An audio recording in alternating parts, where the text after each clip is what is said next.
So I see this as a great platform to talk about my research because we're all from different academic fields and we're trying to communicate effectively with each other. And that's exactly what my research is about.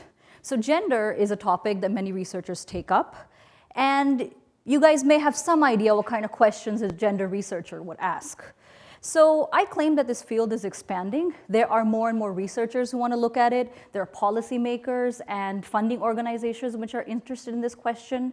And there are also these international development frameworks like the Sustainable Development Goals, which are shaping the research agenda. So I did my study in Delhi, in India, and I talked to different kinds of researchers which were all working on gender.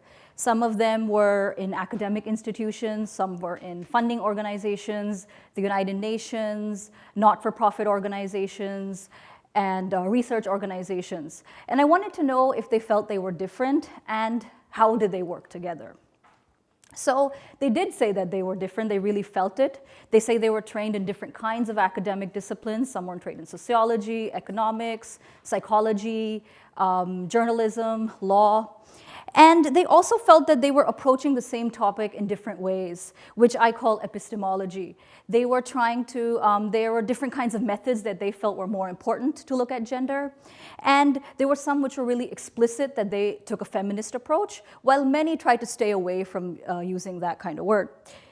So I call these researchers pragmatic researchers because for them, the research is not about the love for knowledge and just doing the research for the sake of it. It's really for a broader social impact. And that's kind of why they're working with the government. They've aligned their mission with the government and they try to work together because they know the government is the most efficient actor in bringing about large-scale and long-term change. So they have expanded their kind of methods they use. They're trying to network, so they reach the most influential people, and they're balancing their own mission with that of the funding organizations. So they're bridging their differences. Their differences also help them to maintain their expertise. For example, some are experts in conceptualization and theorization. Others prefer to do training. Others like to implement interventions. There are others who just work on publishing or advocacy or monitoring and evaluation. And there are others who simply want to fund. So in this sense, they maintain their expertise and they also remain as specialist, but they're also interdependent, and they see that interdependence is the way to get the work done. For example, the UN, it considers itself as a coordinator. It coordinates between different kinds of community-based organizations which are doing field-level work, and also academics which are producing the kind of evidence. And they're putting it together, and they're using it for advocacy to the government. So as this field expands, there are also certain challenges that emerge. They find that there are certain kinds of topics which are really important to understand gender are not given that kind of priority, like socialization, ideology, institutions, norms. These kinds of topics are not given that kind of priority.